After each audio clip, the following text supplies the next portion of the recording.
Good evening. Welcome to City Council meeting.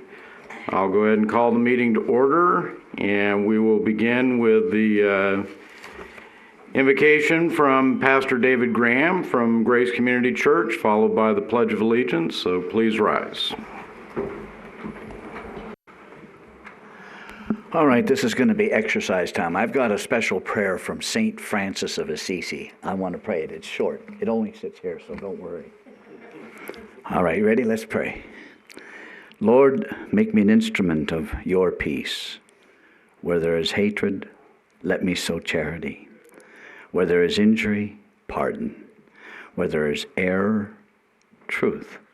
Where there is doubt, faith. Where there is despair, hope. Where there is darkness, light. And where there is sadness, joy. O gracious Father in heaven, grant that I may not so much seek to be consoled as to console, to be understood as to understand, to be loved as to love. For it is in giving that we receive, it is in pardoning that we are pardoned, and it is in dying to ourselves that we are born to eternal life. Amen. Pledge of Allegiance. I pledge allegiance to the flag of the United States of America and to the republic for which it stands, one nation, under God, indivisible, with liberty and justice for all.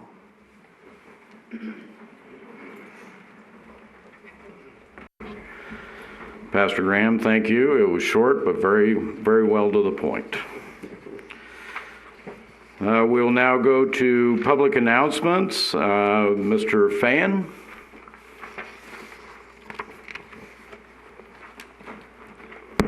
My name is Glenn Fan. Good evening, Mayor, Council, City staff, and the residents of Boulder City. I'm here just to remind you that this coming Saturday from 7 o'clock to 10:30 is going to be a pancake breakfast at the Legion Hall over at 508 California. It's $6 for adults, $4 for small ones. So hope to see you there. It should be a good breakfast, pancakes, sausage, orange juice, and coffee, all included. Thank you. Thank you. We'll now have open our first public comment period. Public comment during this portion of the agenda must be limited matters for action on the agenda. Each person has up to 5 minutes to speak. As always, please be civil and concise. Anyone wishing to speak in public comment? Yes, ma'am. Yes, my name is Mary Ann Ray, and I live at 1408 Denver Street. And I am addressing your agenda number 7, I believe, about changing the zoning or amending the zoning about allowing mortuaries and some mortuaries and funeral homes in a residential commercial area. I knew nothing about this at all until I saw an article in the Boulder City paper. Nobody informed anyone in our neighborhood about this. I thought they had to, but we were not informed. None of my neighbors, and we have a very small neighborhood, get the papers, so they know nothing about this. When I called about this, I was told we didn't have to be notified because it was a text amendment. And it may be just a text amendment to other people, but we live in one of the most historic neighborhoods in all of Boulder City. This building sits on Colorado Street. Above it, up at the top, is the Six Companies Lodge, and off to the other side is the home that was built for Frank Crow, who was the engineer of the dam. The Planning Commission, it said we were never contacted by them. And one of the things that bothered me in this article, and maybe the article is not correct entirely, but the planning commissioner was asked about whether Las Vegas and Henderson allowed mortuaries and funeral homes in this area. You know what? This isn't Las Vegas, and this is not Henderson. This is Boulder City.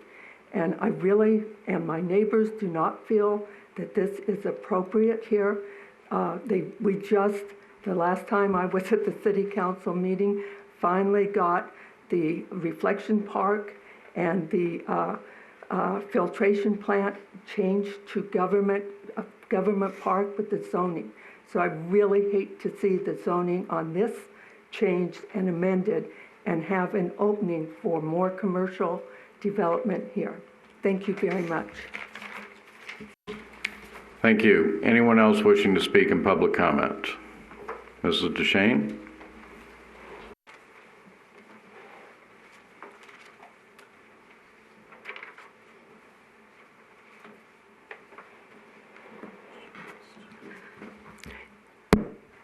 Judy DeShane. I have a couple of things. The one is the, what is it, item 11, the change in civil service rules. I really think that sounds like it's quite self-serving for the city attorney and city manager, being that the charter says they are under civil service, and to amend or change at-will employees, their contracts even say they're at-will employees. So to take them out of that under legal recommendation, according to what was published, seems like it's very self-serving, and the legal recommendation, I am assuming, came from our city attorney, and as he's involved in this, it would seem like it is somewhat of a conflict of interest. I'm not happy with that. I have not read all of those because of the small printing, and there was stuff in there on some of the ordinance being changed, and until I have a chance to download everything to a flash drive and take it someplace to be printed out, there's no way I can read that stuff off of a screen. There's like 1,200 pages or 1,300 or something.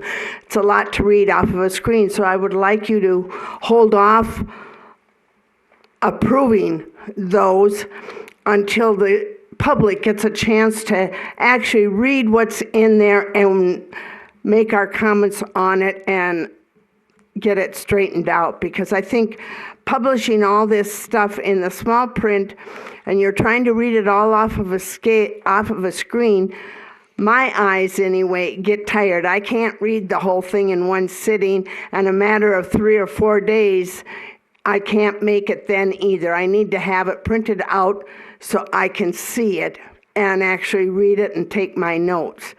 So I'm not in favor of those at all, and I would like to see those held off until a later time. And then the one about buying the $187,000 piece of equipment. I'm wondering if the city really has that much cable to lay, and if we're going to start laying it now, or because that clearly says there's a 1-year warranty on it, or if that piece of equipment is going to sit around for a year until the warranty is off of it before we actually use it. So I'm kind of concerned about that too, because that has happened before with things where we've paid a goodly amount of money for something, and the last thing I'm thinking of is a transformer, and that still isn't hooked up and usable, and that's going on 2 years now. And then the other thing is a special risk management plan that you guys, that's in the project. I'm not certain why we have to have that. The way it sounds like it's going to cover the city's ass, pardon my language, whenever we sue a citizen, and the citizen sues us back because we lose. And that shouldn't be. We shouldn't need a special fund just to cover the whims of city staff suing people. So I'd like some better clarification on that. I realize it's to pay insurance premiums. That's not a problem. But I am concerned about the fact that it has this amount of money in there, and if we get sued and the insurance doesn't cover it, well, that's all right. We'll just take it out of that and put more into it. So I'm rather concerned about those types of things. Thank you. Thank you. And just for the record, this tonight's packet is 1,477 pages in length. Anyone else wishing to speak in public comment? close public comment then and move to approval of the regular agenda. Madam City Clerk. Staff is recommending item number 11 be removed, please. Mr. City Manager. No additional changes. Mr. City Attorney. No changes. Bring it back to council. Any questions, comments, or other changes? No additional changes. I'm requesting item number 9 also be removed.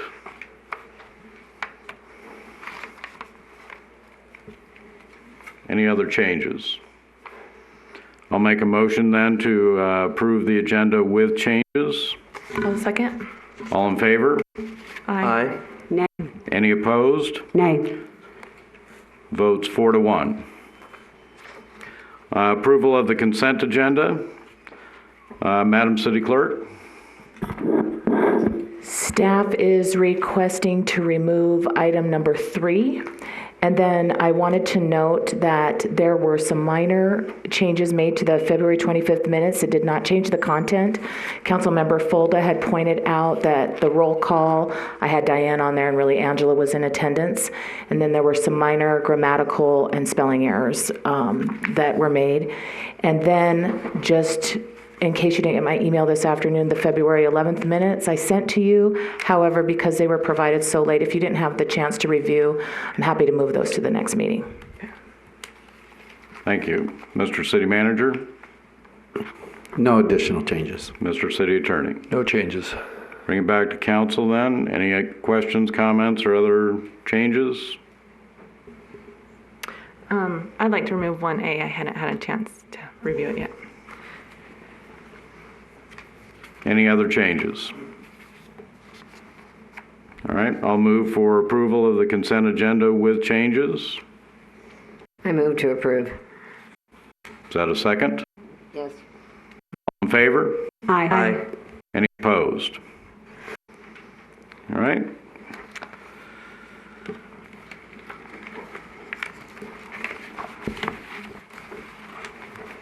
First item then on the regular agenda will be item number 5, bill introduction.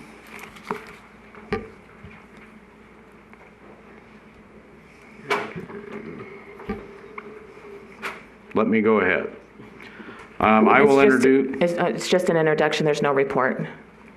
I will introduce bill number 1869 with title, waive the reading. Bill number 1869, an ordinance of the City of Boulder City, Nevada to amend Title 11, Chapter 8 of the City Code to allow up to two permanent residences in an RV park, AM-19-341. Bill 1869 will be considered at the March 24th regular City Council meeting. Thank you. Item number 6 is another bill introduction. Councilwoman Bridges. I'd like to introduce bill number 1870, waive the reading by title only. Bill number 1870, an ordinance of the City of Boulder City, Nevada to amend Title 11, Chapter 8 of the City Code to allow permanent accessory buildings and structures on RV lots, AM-20-346. Bill 1870 will also be considered at the March 24th regular City Council meeting. Thank you. Item number 7, bill introduction for 1871. I'll go ahead with bill introduction 1871 with title, waive the reading. Bill number 1871, an ordinance of the City of Boulder City, Nevada to amend Title 11, Chapter 10 of the City Code to allow funeral homes, mortuaries, and columbaria as a conditional use in the C1 neighborhood commercial zone and make related amendments to Chapter 3, 10, and 11 to clarify where these and related uses, cemeteries and mausoleums, are allowed, AM-20-347. Bill 1871 will also be considered at the March 24th, 2020 regular City Council meeting. Thank you. Item number 8, another bill introduction. Councilwoman Folda. I'd like to introduce Bill number 1872 with title waive the reading. Bill 1872, an ordinance of the city. Oh, excuse me. We're on, I'm sorry. It is Bill 1872. My apologies.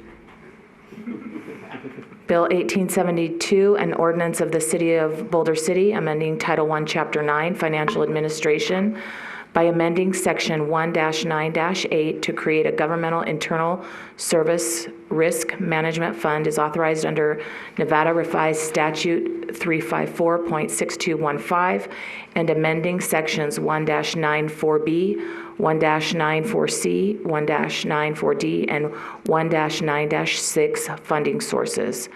Bill 1872 will also be considered at the March 24th, 2020 regular City Council meeting. Thank you. Item number 9 has been removed. We'll move to item number 10 then, a presentation for the C-Click Fix application. Ms. LePage? LaPlante, I'm sorry. That's okay. Good evening, Mayor, Council, members, and residents. Lisa LaPlante, the City Communications Manager. A few months back, we had a resident that made a complaint, and Mayor, you're familiar with this one. Unfortunately, her initial contact didn't go as planned. She ended up having a bit of a runaround, and so when the complaint made its way to you, Michael Mays and Al Noyola stepped in, and they took a look at it, and they determined that we needed to figure out what the direct department would have been, but also how to make sure this didn't happen again. And so they took steps on how to manage this moving forward. And that is, one of the issues that we see is sometimes residents don't know who to call.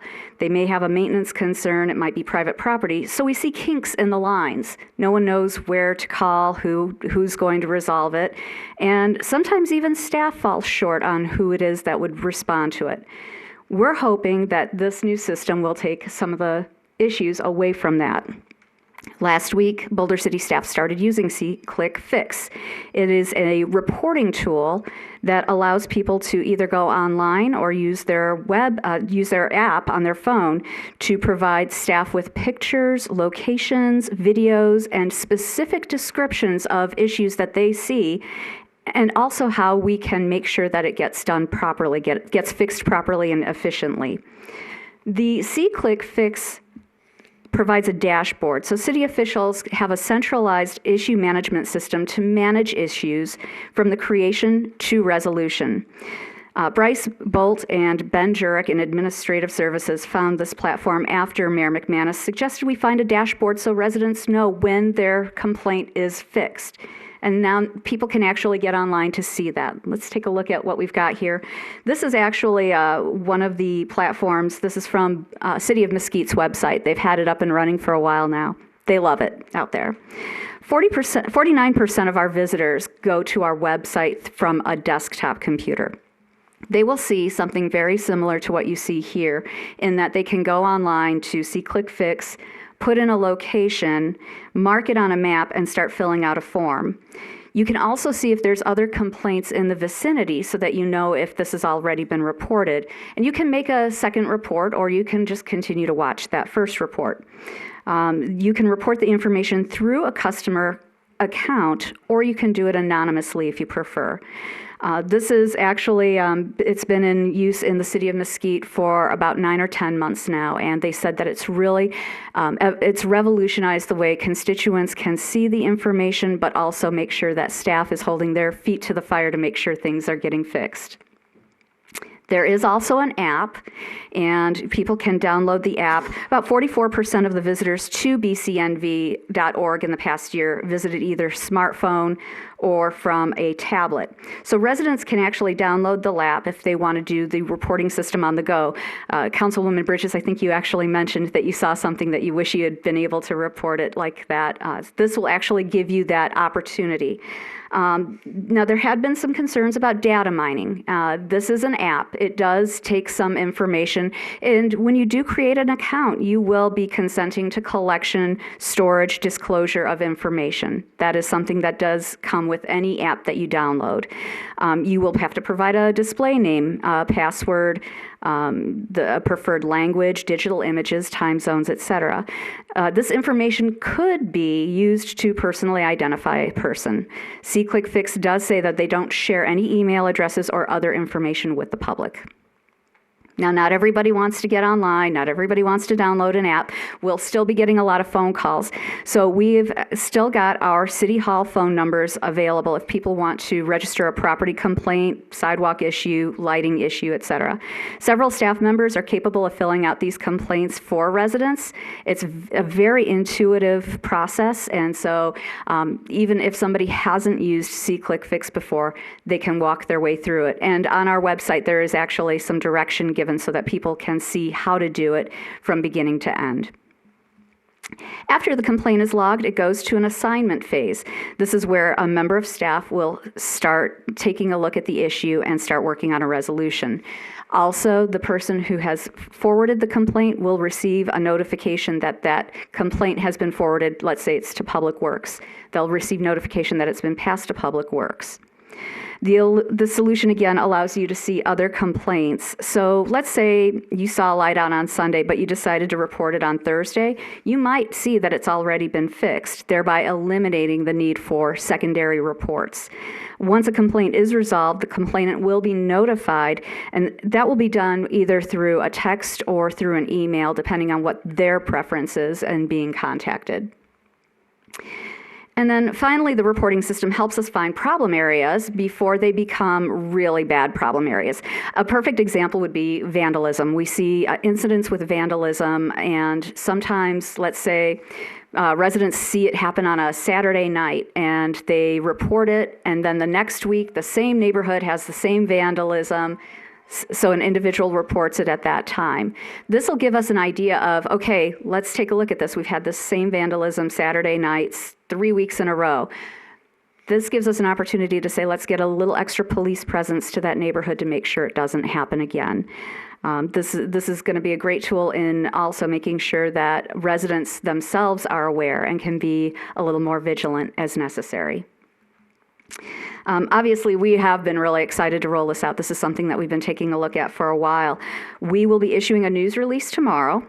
We will do social media posts, which should be seen by the some 7,300 people who follow our social media accounts on 3 different platforms. We also have plans to include it in the upcoming utility mailer. Postcards like this have been placed in different offices around City Hall, Parks Department, Police Department. Staff will be taking them to the Senior Center as well as the library. So on the front, you see that the app information, if you guys can't see that, you can see the app information on how to download it is on the front of the card. And then on the back of the card, I made sure that we still kept those phone numbers in case somebody doesn't want to do the app.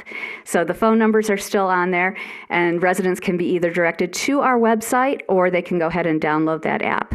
So, any questions? Thank you. Questions or comments? Councilman Adams? Thank you, Mayor. Thank you very much for the presentation. I think it looks like a wonderful a tool for the city to use and for the residents. I really do appreciate you taking the time to go over the fact that information is collected. Just to be clear, as far as personal identifying information is, we as a city are not collecting any of that information, correct? That is correct. We're just looking at the issue that is needing to be resolved, and we are taking in that information so that we can fix those things.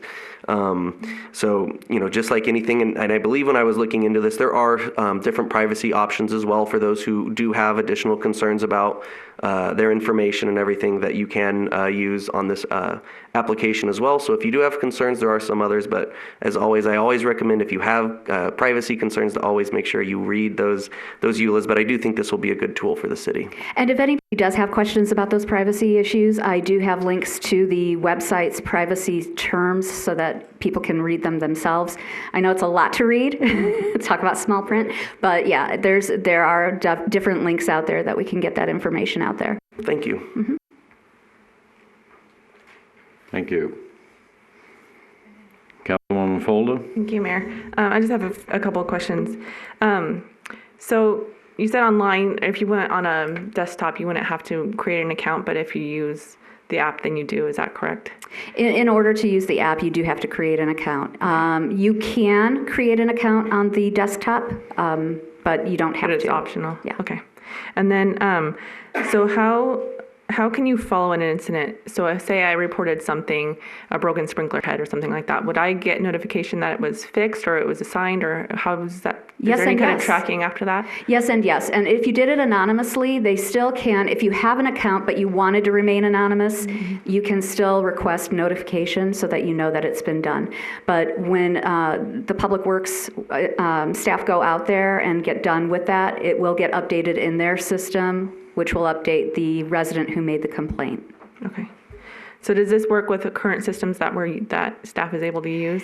It's not perfect. Right, That's a good question.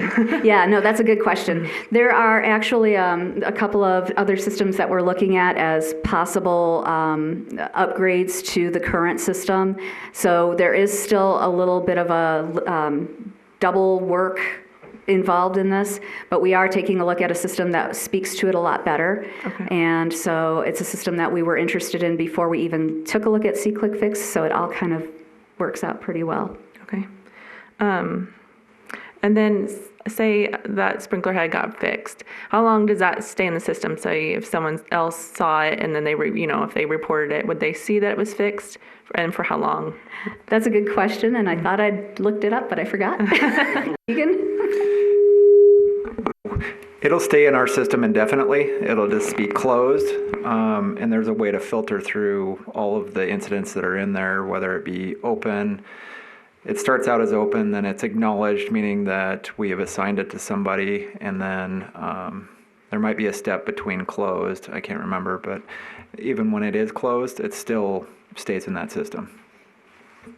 Okay, thank you. And then one other thing, when I was at the National League of Cities, I was able to go and tour a park, and they had something similar. They actually had a kiosk at the park, and I'm not saying to do that, but I'm just saying often a lot of these things are reported incidents at our parks. So just maybe in the future, looking at signs that direct people of how to report things would probably be a good thing as well. That's an excellent idea. Thank you. Thank you. Again, thank you for the presentation on this. I do think it's a way that we can be more responsive as a government to our citizens. Is there a cost involved? Yes, there is. It's $5,000 for this year, and I think $5,000 for each year after. At this point, did we do a 2-year or 3-year contract? We did a 1-year contract, 1 year. and it's by license, so we have 5 licenses. If we get more, it would be $1,000 a license. But 5 serves us well at this point. And I have talked to the folks who are utilizing it right now, and they did say that one of the things they'd like to see us look at after we've had a few months to get used to it is potentially looking at more licenses. For example, Parks and Recreation might want to be able to utilize it more, but we just want to try to kind of get our feet wet this first year and figure out our way and determine if we do need to expand on it. The company that we are working with, actually SeeClickFix, is now working side by side with our web vendor, Civic Plus. So it actually works out for us that we both are now, it's all under the same umbrella now. And so hopefully as we get more into it, we can learn some new tools on how to promote it via our website. All right. Currently, we do, citizens do have the ability to go to the city website, and there is a selection. It's not, you have to go shopping through a couple of menus to get to it, but I believe it is file a complaint is what it's titled on from the main page. Is that going to stay in place then? It's already been eliminated. If you click on our main landing page, there is a button on an icon that says report a concern. It's on the lower third of the screen. When you click on that, it will take you to SeeClickFix. It still gives these 2 phone numbers in case somebody doesn't want to do it using that particular using those particular actions. But the online form, the contact form, has been eliminated because it was the source of a lot of confusion for residents. that complaint form previously, I believe there were two options. One was for a code issue, and the other was more of a general nature. So this will also allow individuals to report any potential code violations. Encompasses any kind of complaint, even if it's a police investigation complaint, if there's something that somebody wants to contact the police with. It encompasses all types of complaints, yes. All right. Okay, any other questions or comments? Well, we look forward to it, and again, I think this is a big step towards being more responsive, so thank you. Thank you.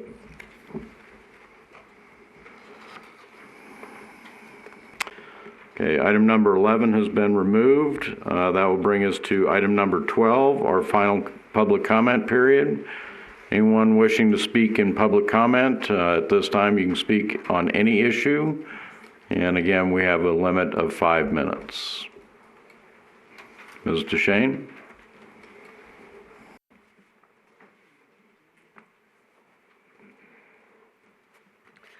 I'm going to get my popcorn early tonight. I just wanted to let Glenn notice it. I didn't actually see it, but I think it's great. We have a sense of humor, or somebody in town does.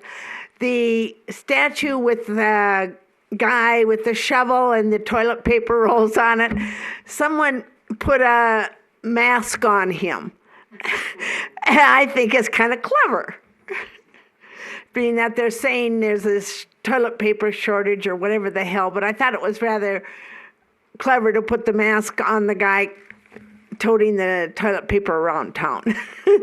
That's all. Thank you. Anyone else wishing to speak in public comment? Okay, we'll close public comment and move to City Council reports. We'll start at this end. Councilwoman Folda. Yes, so this last week was Nevada Reading Week, and I was able to go to a couple of schools and to read a book to them. It's also was Dr. Seuss's birthday, so those two things were pretty fun last week. I know a lot of kids got to dress up for different days with different characters and things like that. So, and with that, I was able to also talk a little bit about reading difficulties and bring dyslexia awareness. It's a lot more prevalent than a lot of people think. It's actually 1 in 5 people experience some kind of reading difficulty. And so just bring more awareness to that fact, and that there are people that need extra supports, and should be sensitive to that. We also, sorry, it's been a really long day. We were able to do some emergency management training today, and that's been going well, and I'll do it again tomorrow. Claudia or Councilwoman Bridges and I are in that class this week. So, and then one other thing, I think we have a 4th grader in attendance, Mayor, and I don't know if we've recognized that or not. We haven't, but we'll make sure we get signatures on her agenda before we leave. Thank that's you. all I have. Thank you. Councilwoman Bridges? No, I was just going to mention the fact that we spent today from 8 o'clock this morning until, I think they let us out early, about 4:30, took the training, ICS 1, 2, 7, 8, and then we have to do the live 300 class and have some scenarios on incident management and dealing with emergencies, and it's fascinating. It's fascinating, and get to sit in a room full of first responders and sort of figure out what would happen. And considering we're sort of in a situation throughout the country, and getting to bring it into real time. And that's it. Thank you. Councilwoman Hoskins? Nothing to report. Councilman Adams? Yeah, last week I was fortunate enough to talk with Troop 7 at one of their meetings. It was for one of their merit badges, and getting involved in, I forget exactly the name of the merit badge, but it revolved around civic involvement and engagement. So that was really enjoyable. I do sit on the Southern Nevada Health District Board. Obviously, a lot has changed since our last meeting and where we are today. But just to kind of give an update, there are 2 presumptive cases right now of COVID-19 in the area. Those have not been confirmed yet, to my knowledge, by the CDC, but they are presumptive. There is not necessarily a need to panic, but obviously caution is advised, but it's really a lot of the basic things that we should all be doing anyways: washing our hands, covering our mouths, not touching our eyes or face. It's going to be allergy season here pretty soon for some, so make sure you really pay attention to not rubbing your face too much. But really, if you just use an abundance of caution, I think we really should be fine. Thank you. Thank you. I was also at King Elementary School twice this week. I didn't have to go to the principal's office, but Storybook Homes was kind enough to donate $2,400 to King Elementary School that will support a particular reading program that they've been using there for the coming year. So I wanted to thank Wayne Laska and his wife for making that donation to King. This was also the start of their testing at King Elementary, so I was asked to encourage the kids to do well on their tests. So I'm not sure what you tell 3rd, 4th, and 5th graders other than do your best, but I know they were ready to go on it. The census, in case you haven't heard, is also going to be available here soon. The amount of money that I've been told we lose out on, the state of Nevada loses out on, if a person is not counted, as $20,000 per year. So that number stays in place for the next 10 years. So each person that doesn't get counted costs Nevada $200,000. So it's very important that we do that. They're saying that we should be getting postcards, I believe, next week. You can go online. I've been told it's a 10-minute effort to complete that information. Nevada has traditionally not received the amount of tax money back that we send to Washington, D.C. This is money that funds our schools, our senior programs, all of that. So when you get that card, take that 10 minutes and fill that information out.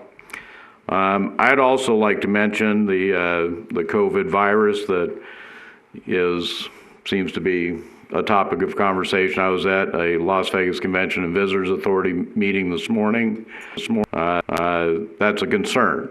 Right now in Las Vegas is one of the largest conventions of the year for Con Ed, and the coming conventions, they've already had a few cancellations. So tourism is the lifeblood of Clark County.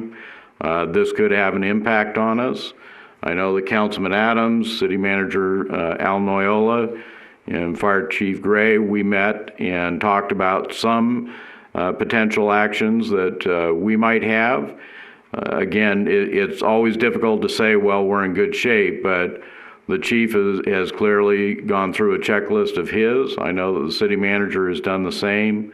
We will be looking at this. We don't want people to get overly panicked about it, but certainly we're going to be monitoring the situation just like all the other agencies in Clark County are. So I want to make that clear that, here in Boulder City, our hospital has said that they're ready on testing and things of that nature. So we want to make sure that should this become a problem, because it does not appear to be a problem yet, but should that happen, we are prepared to deal with it. And with that, we'll go ahead and adjourn the meeting, and if we could have our 4th grader come up, we'll make sure we get signatures on her agenda. Thank you all for coming tonight.